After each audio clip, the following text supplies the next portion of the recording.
Isto leva em linha reta o país para uma confrontação armada e para uma guerra civil? É a guerra civil, isto é a tendência para a guerra civil. Nós fomos contra isso.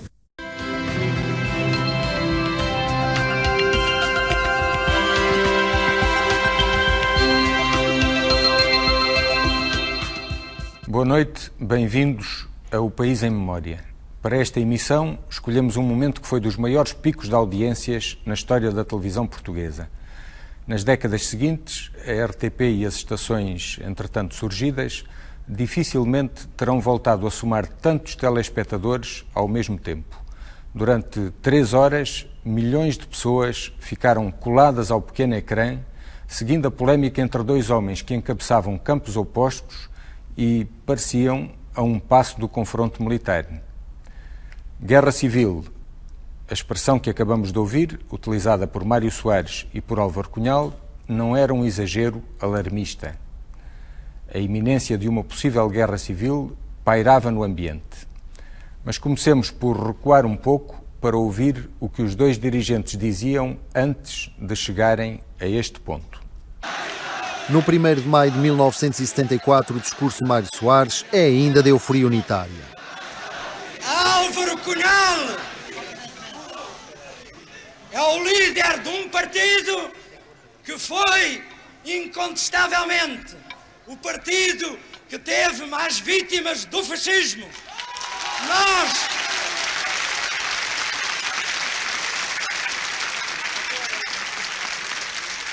Nós, socialistas, que também nos honramos de ter as nossas vítimas, não nos envergonhamos de o dizer. Pelo contrário, proclamamo-no, e é para essas vítimas, algumas das quais eu tive a honra de defender, que eu me volto saudando o Partido Comunista Português.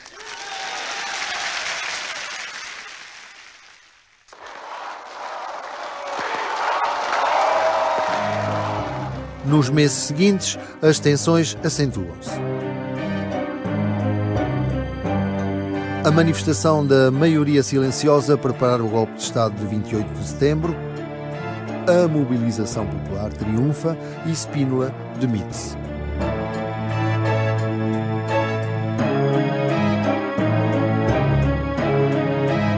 Não devo, nem posso participar. Meses depois, Spínola volta a falhar um golpe de Estado. O general faz avançar aviões e forças paraquedistas contra Lisboa.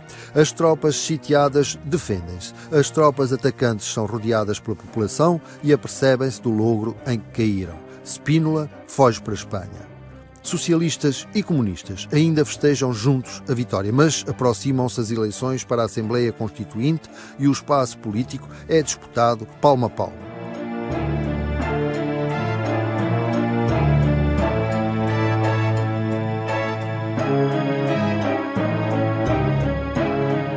O tom dos debates começa a mudar.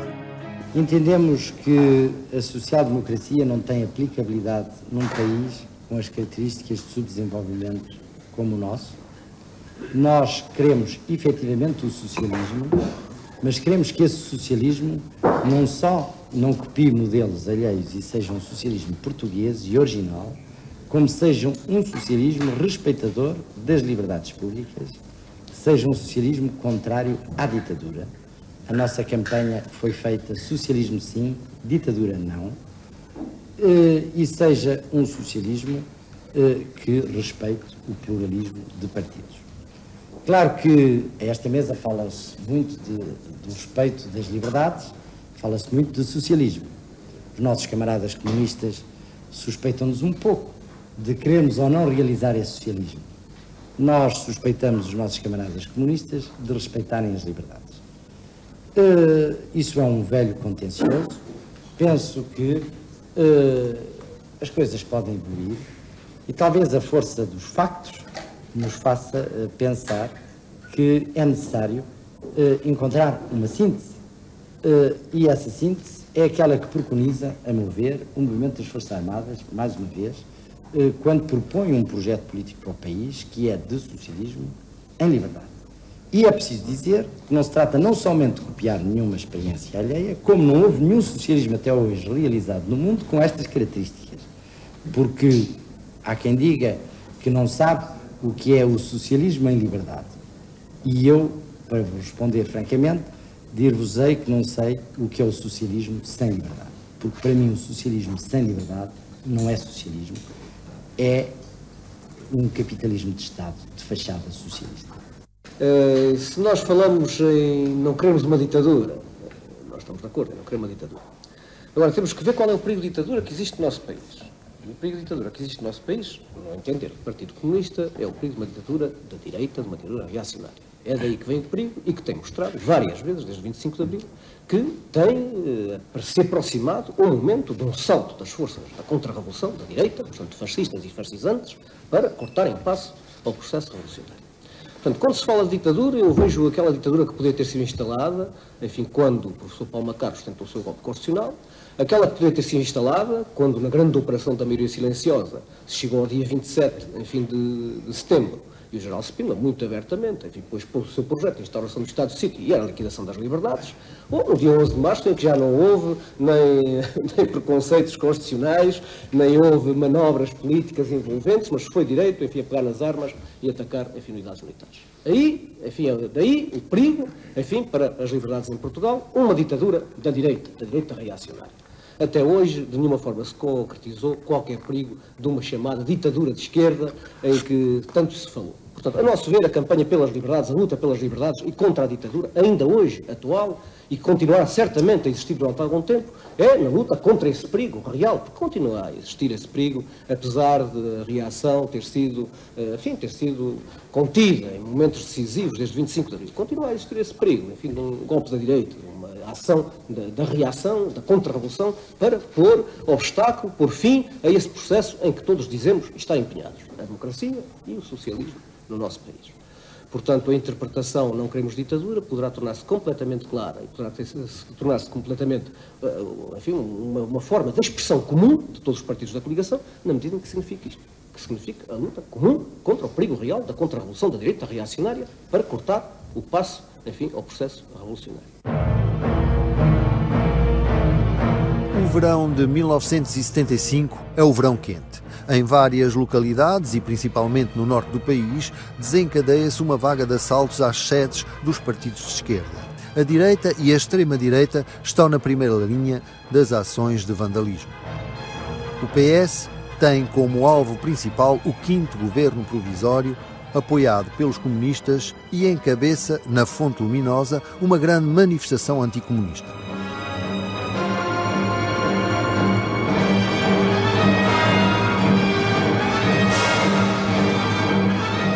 Álvaro Cunhal acusa Mário Soares de contemporizar com os assaltos às sedes.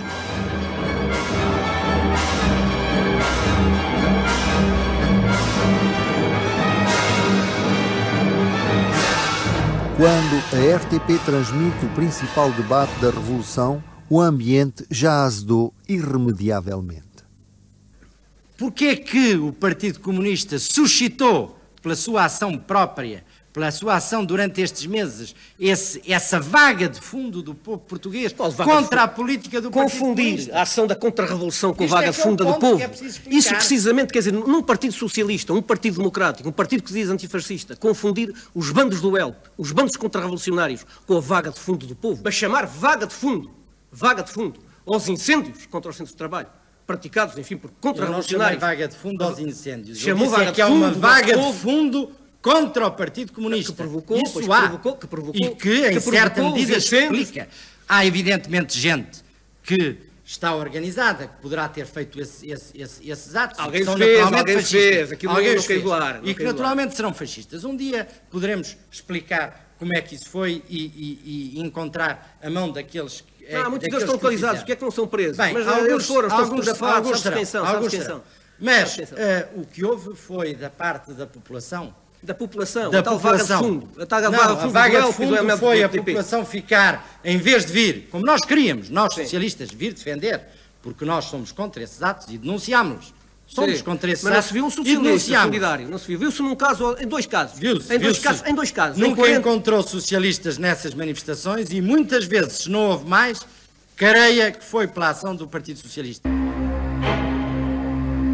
No momento do debate, o PS já se tornou a força determinante no governo e procura desalojar os comunistas de todos os lugares de influência. Nessa campanha, acusa o PCP de ter conservado demasiado controle sobre a imprensa estatal e mantém acesa a recordação de um caso da imprensa privada, o caso República.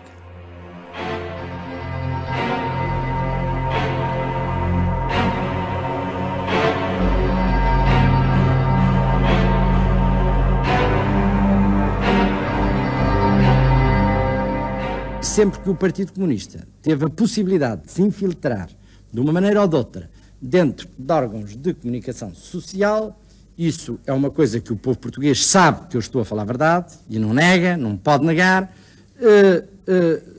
sempre que o fez, procedeu de uma maneira a esmagar todas as outras correntes de opinião e a fazer uma verdadeira manipulação de informação. Sucedeu assim na rádio, sucedeu assim sempre que aqui estiveram em maioria na televisão, sucedeu assim em certos jornais.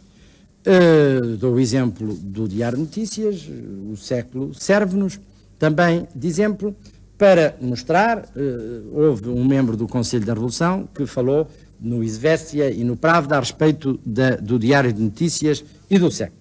Eu, por exemplo, hoje, ainda ontem, fui visitado por um grande jornalista do Monde, o Sr. André Fontaine, e eu peguei no Diário de Notícias e disse-lhe, olha, veja como está este Diário de Notícias, veja o que é a informação, como é que eles fazem, como é que fazem os títulos e verifique que isto é, digo-lhe francamente, muito pior que o Avante. Porque o Avante, ao menos, não pretende enganar ninguém. O Avante é um jornal comunista. Toda a gente sabe que é comunista, pois faz a sua propaganda, quem quer compra ou quem não quer não compra, não temos nada a dizer ao Avante. Agora, transformar um jornal que é um grande órgão de informação, que era um dos jornais mais lidos no país, era um jornal que tinha uma grande expansão e uma grande tiragem. Transformar esse órgão que é pago com os dinheiros do Estado, que dá nada menos de 11 mil contos de prejuízo por mês, que são cobertos por o povo português, como o Século dá 10 mil contos de prejuízo e que são cobertos pelo povo português, transformar esses órgãos em órgãos estritamente partidários, que ainda por cima fazem uma completa manipulação da informação pior do que no tempo do fascismo, já lhe disse isto uma vez e o Soutor reagiu, mas ler o Diário de Notícias hoje é pior do que ler a Época, nós temos que ler nas entrelinhas e não somos informados nem de política interna, nem de política externa, senão através de uma determinada ótica. O diretor do Diário de Notícias já foi um socialista. E durante a presença desse socialista, que aliás é um jornalista distinto, no jornal, o jornal não fez propaganda de nenhum partido, incluindo o Partido Socialista. Esta é a nossa concepção do jornalismo. E é a nossa concepção da utilização dos meios de imprensa. Temos que fazer com que os meios de imprensa estejam, sobretudo aqueles que são estatizados, sejam abertos a toda a gente.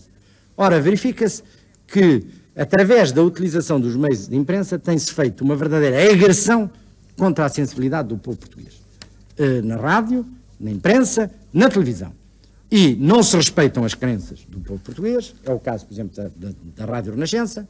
Nós somos a favor da liberdade religiosa, sempre o dissemos, e entendemos que a Igreja tem o direito, visto que reconhecemos a liberdade da Igreja e aceitamos o seu papel social, pois a Igreja tem o direito de ter os seus órgãos, ter os seus jornais se os quiser ter a sua rádio se o quiser ter, enquanto a rádio não estiver toda ela nacionalizada, ainda não é o caso, ter as suas escolas e fazer, portanto, a propaganda livremente, e é nisto que consiste a liberdade religiosa. Agora, aproveitar de um grupo de trabalhadores que assumem a presença dentro de um rádio ou dentro de um jornal, tomam tudo, as máquinas, a repartição o que lá está, o papel que lá existe, tudo aquilo que lá existe. No caso da República até tomaram a própria editora, que já não pode mais funcionar e que são valores, só porque estão lá 20, 30 ou 40 trabalhadores, isso é evidente uma coisa que não é tolerável. Nós pensamos que o grande mérito na luta pela liberdade de imprensa após o 25 de Abril cabe aos trabalhadores portugueses e aos trabalhadores portugueses da imprensa.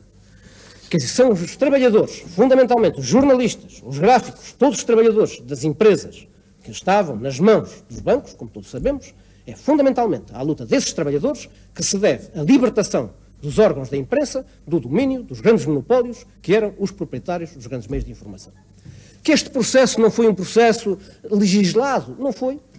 Foi um processo revolucionário, porque estavam à frente destes meios de informação, estavam os monopólios, eram os patrões, eram os donos, e os trabalhadores disseram não às administrações nomeadas e designadas por os milionários do nosso país, e disseram não a uma política de informação que visava defender os interesses dos monopólios.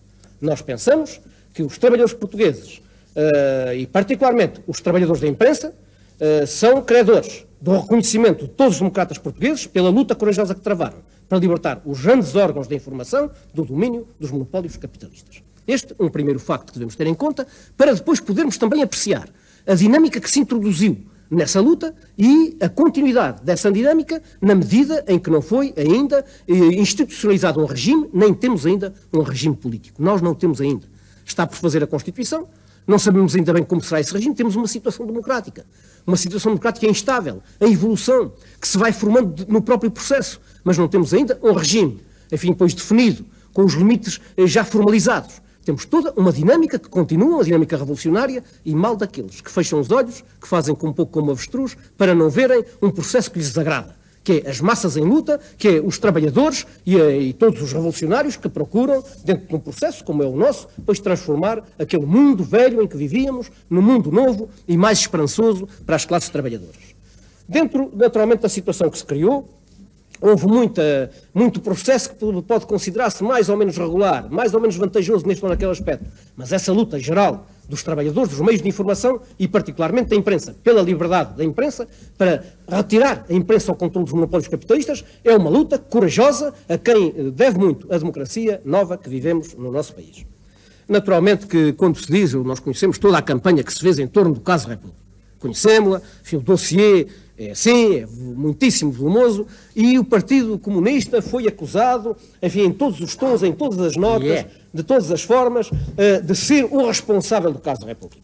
Houve uma altura em que o Lopes Cardoso, que creio que é o presidente do grupo da Assembleia Nacional do Partido Socialista, disse o contrário. E nós temos, bom, finalmente há um socialista que diz a verdade sobre o caso. Mas depois, como já havia um tão grande compromisso na ação nacional e internacional do Partido Socialista responsabilizando o Partido Comunista, enfim, o Partido Socialista, ultimamente, outra vez, uma volta atrás e diz, não, o Partido Comunista é responsável. Nós já temos a ocasião de dizer que, uma vez que o caso República, no fundamental, foi criado pelo Partido Socialista, o Partido Socialista embrulhou-se com ele, que se desembrulhe. Não somos nós, os comunistas, que agora vamos procurar resolver o caso República em benefício dos interesses do Partido Socialista. Em grande parte, foi um produto, enfim, de uma situação que nesse jornal, um jornal de informação, um jornal que não tinha o estatuto de jornal partidário, precisamente porque fazia uma política partidária, precisamente porque tinha uma política sectária e violenta e contra as outras forças democráticas, levantou o descontentamento e a resistência nos próprios trabalhadores do jornal. Essa foi a grande responsabilidade da direção sectária do jornal República, que era um jornal de tradições antifascistas,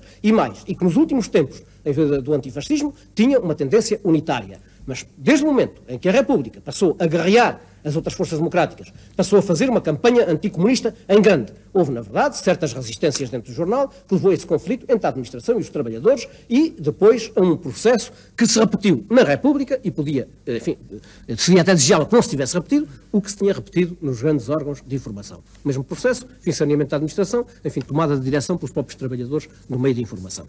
Eu queria fazer uma pergunta concreta. O Sr. Dr. Cunhal acha que o Diário de Notícias e o Século têm sido nos últimos meses o exemplo disso que apregoa? Não, o que eu acho é o seguinte, o Diário de Notícias e o Século são dois grandes exemplos da luta dos trabalhadores pela liberdade de imprensa, no geral, no seu processo. Foram jornais, que eram jornais, enfim, do grande capital, e que se tornaram jornais ao serviço da Revolução Portuguesa. Tem havido... Não foi essa a pergunta que eu lhe fiz. Pergunta-me se os jornais são modelos. Se acha que são exemplos, aquilo que eu dizem não é a prova que ele lê é o exemplo da objetividade da informação, daquilo que acabou de dizer. Até lhe posso dizer, e é precisamente porque não penso assim que é o melhor desmentido às afirmações que faz. Se fossem os comunistas a dirigir o século ao Diário de Notícias, certamente seriam jornais diferentes. Talvez se fossem mais objetivos do que são.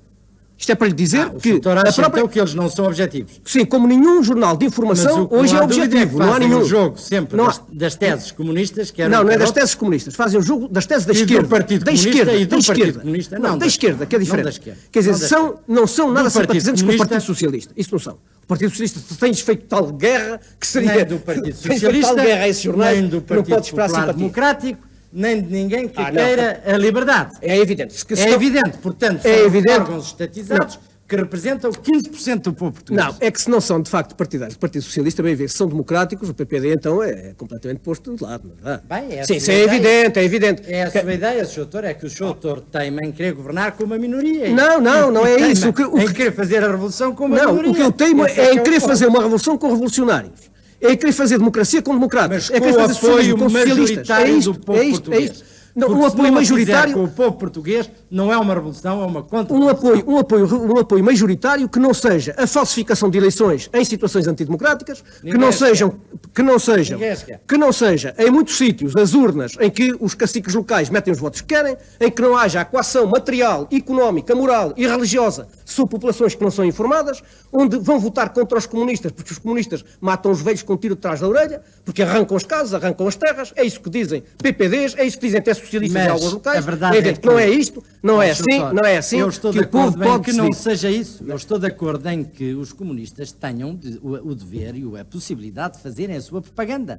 Agora também que o CDS e que o PPD a façam e que não sejam terríveis reacionários, que comem criancinhas, que são ao serviço das grandes empresas, que estão ao serviço do ultracapitalismo, querem a desgraça desta terra. O seu mecanismo mental é exatamente igual ao outro. Quer dizer, comunistas e fascistas têm o mesmo... Comunistas portugueses, entenda-se. Têm o mesmo... Felizmente há outros. Isso, exato. Têm exatamente o mesmo mecanismo mental. Quem não é connosco é contra nós. Mas não está enganado. Está cheio de todos os defeitos. Quem é a favor de nós, isso então está bem, é progressista e é revolucionário. Em primeiro lugar, nunca ouvi... O português não aceita isso. Nunca ouvi os comunistas dizer que o Dr. Sá Carneiro comia criancinhas. Agora disse isso, mas não, os comunistas portugueses nunca disseram que o Dr. Sá Carneiro come criancinhas. Nunca dissemos isso. O que dizemos é que ele é reacionário. Isso dizemos quando ele diz não queremos nenhum comunista em Portugal, é reacionário, então não é. Então onde é que está a tal liberdade? Isto é o Partido Liberal. Quando vimos o Dr. Sá Carneiro entrar na sala do Conselho de Ministros, depois de ir telefonar, cochichar com o Palma Carlos, ir lá à reunião dos militares para apresentar a visão do caos para o golpe militar de Spínola, o golpe de Estado de Spínola, para liquidar as liberdades, para condenar o partido à clandestinidade, o Partido Comunista, o Dr. Sá Carneiro é um reacionário, não é preciso não ler o que ele diz. Eu tenho contra si e contra o Dr. Sá Carneiro, certamente, esta posição. É que eu não comungo nas suas ideias, porque não sou advogado do Dr. Sá Carneiro, mas considero que o Dr. Sá Carneiro é um democrata e aceita a democracia. E quando eu ouço a certos dirigentes do PPD... Olha, o português que eu ouço... Pois houve, e eu tenho... Pois está bem, está bem. Poderemos ter dúvidas acerca do avanço para o socialismo deste ou daquele partido, mas entendemos que há partidos que respeitam as regras do jogo democrático e querem nos respeitar, querem dizer, quer excluir deste país uma grande fatia que é quase metade, não direi que seja metade, mas que pelo menos é uma porção imensa do povo português. Eu penso que isso leva-nos diretamente à guerra. Mas está enganado, ninguém quer excluir o PPD do país, queremos excluir do governo. Que é uma coisa diferente. No país ele fica, mas no governo não. Se é um governo democrático, não tem nada a fazer no governo. Com a luta pelo controle da imprensa, cruza-se o problema dos saneamentos. Num ambiente de grande efervescência, milhares de manifestantes tentam impedir a nomeação do novo secretário de Estado da Comunicação Social, Ferreira da Cunha, cercando o Ministério na Praça dos Restauradores. Junto à Assembleia Geral. Fala-se aqui muito dos saneamentos à esquerda, ou dos saneamentos à direita, ou da palavra saneamentos. Eu queria dizer que acho que vai sendo o tempo de acabar com os saneamentos, todos os saneamentos.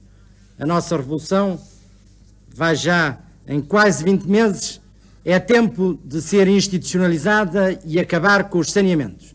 E a verdade é que os saneamentos neste país têm sido uma arma de chantagem terrível, na medida em que ninguém se sente ao abrigo desses saneamentos. Quando eu vejo um fenómeno como esse que se está a passar, verdadeiramente indecoroso, em relação ao secretário de Estado, Tenente-Coronel Ferreira da Cunha, eu percebo perfeitamente que se está a tentar visar muito mais alto que o Coronel Ferreira da Cunha com isso, e que se está a dizer a todos os militares, todos aqueles que tiveram responsabilidades na condução de uma guerra, e todos eles foram, que foi uma guerra colonial, está-se-lhes a dizer, atenção, se vocês não se portam bem, fazemos-lhe a mesma coisa, fazemos a mesma chantagem. Nós somos também partidários da ordem democrática, não defendemos esses processos de piquetes para contrariar a entrada de ministros em ministérios. E em relação mesmo a esta questão que hoje se está a passar, os comunistas defenderam a ideia de que a forma de luta adotada não era a mais correta. Portanto, que ainda que na questão de fundo, enfim, possamos ter uma opinião, e temos uma opinião, temos a ideia de que isto acontece precisamente porque não foi escolhido para o lugar a pessoa mais adequada, e que não é, digamos, a ação psicológica de velho estilo, não é essa que convém para a direção dos meios de comunicação social, é uma coisa diferente. A comunicação social não é bem a ação psicológica militar, é uma coisa um bocadinho diferente, e muito menos segundo as normas e os métodos, enfim, dessa tal ação psicológica de especialistas altamente qualificados, mas com métodos que visam uma outra coisa, não era a preparação psicológica, por exemplo, para a guerra colonial, é uma coisa muito diferente, enfim, da ação psicológica no domínio dos meios de informação e dos meios de comunicação social.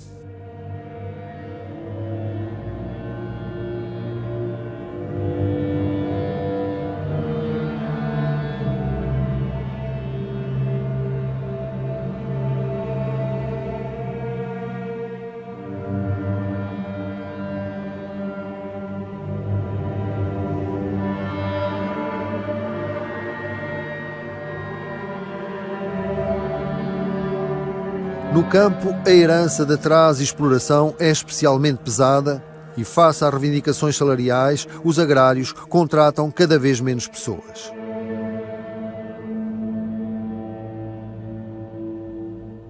Para terem emprego, muitos trabalhadores passam à ocupação dos latifúndios sem esperarem pelas formalidades burocráticas. Temos a reforma agrária por direito e com razão.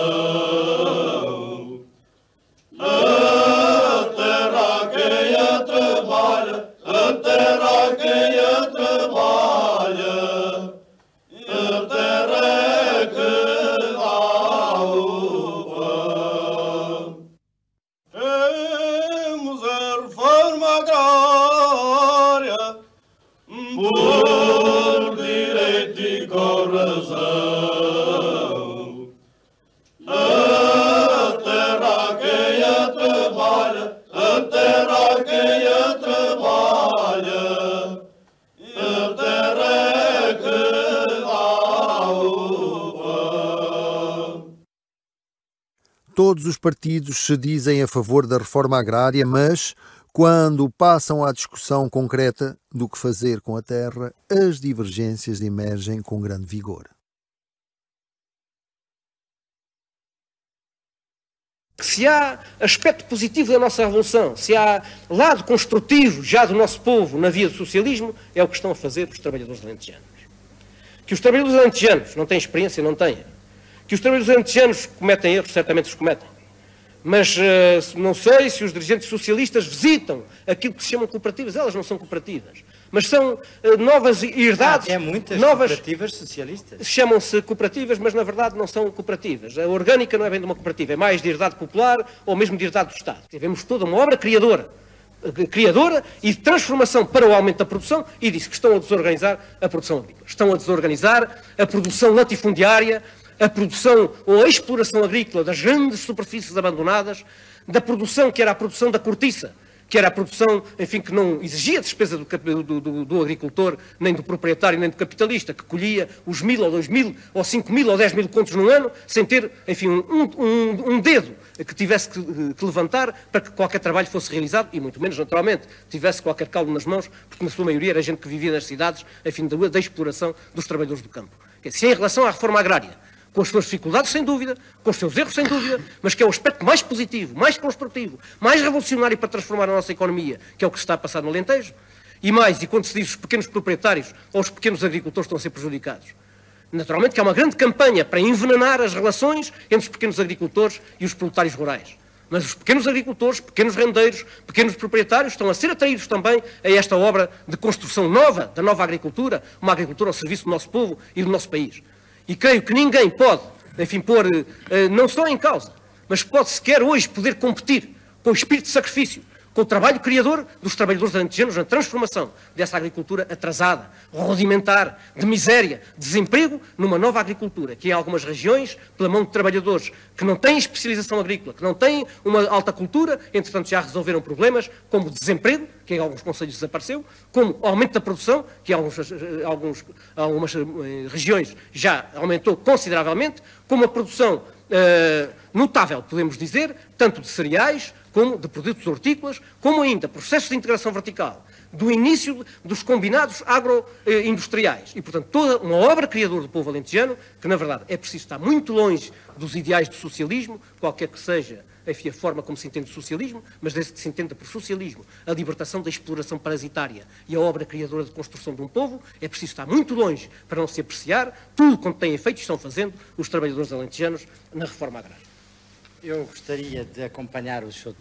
Álvaro Cunhal na defesa idílica que fez da situação. Estou longe de não o acompanhar na defesa dos trabalhadores rurais e no esforço que eles fazem, quando são eles a fazer. Mas o que se tem verificado é que há uma lei da reforma agrária e há um instituto que devia fazer as expropriações. As expropriações, quase sempre, não foram feitas segundo a lei. Foram feitas por trabalhadores. E foram feitas de duas maneiras, como o Sr. sabe. Foram feitas de uma maneira através do sindicato dos proletários agrícolas ou dos trabalhadores rurais, sindicato esse que é controlado pelo Partido Comunista, e quando as pessoas não são comunistas e os trabalhadores rurais não são comunistas, há dificuldades até para se inscreverem nesses sindicatos, em muitas regiões alentejanas. Eles sabem que eu estou a falar a verdade e estão-me a ouvir. Pois estão a ouvir e sabem que isso é verdade. E muitas vezes essas ocupações das terras foram feitas por indivíduos que vieram de outros locais, que não tinham nada a ver com os trabalhadores rurais, que expropriaram contra a vontade, muitas vezes, dos trabalhadores de determinadas idades. E muitas outras vezes,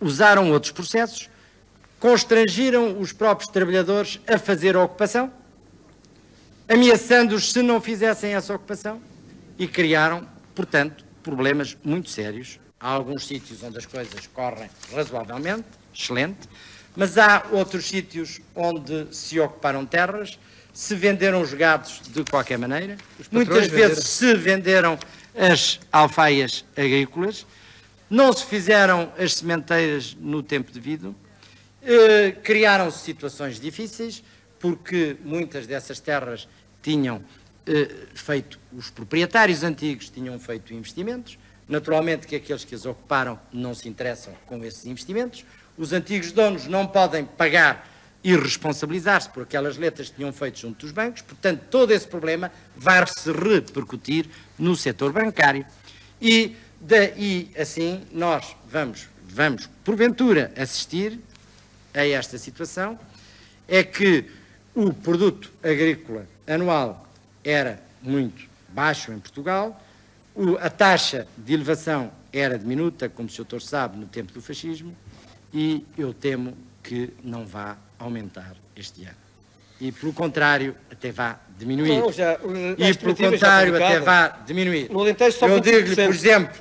Eu digo-lhe, por exemplo, que no distrito todo de Porto Alegre, e cito o exemplo de Porto Alegre, onde as ocupações se fizeram de uma maneira mais atrabiliária, em Beja fizeram-se um pouco melhor, com um pouco de mais critério, em Évora também se fizeram bastante mal, e eu digo-lhe que no distrito de Porto Alegre as sementeiras deste ano estão quase todas elas ameaçadas. Os agrários pediram créditos aos bancos. meteram o dinheiro no bolso, não pagaram os salários, que é isso que fizeram os agrários, e agora querem da colheita retirar novamente o dinheiro, já não é para investir porque as terras já não são deles, recebem por 2 vezes e não pagam os salários. Há trabalhadores que não recebem os salários há 5 meses, há 4 meses, enfim, há 3 meses, porque nunca, trabalhando ainda nas propriedades antigas, os agrários lhes pagaram. E, entretanto, esses agrários, aproveitando o crédito agrícola, levantaram os dinheiros dos bancos. Eles levantaram os dinheiros dos bancos. Mas gastaram em quê? Em novos automóveis? Em porem nos bancos da Suíça? Em gastarem com as suas famílias e na pândega? Certamente aí. Porque nas explorações agrícolas é que não gastaram.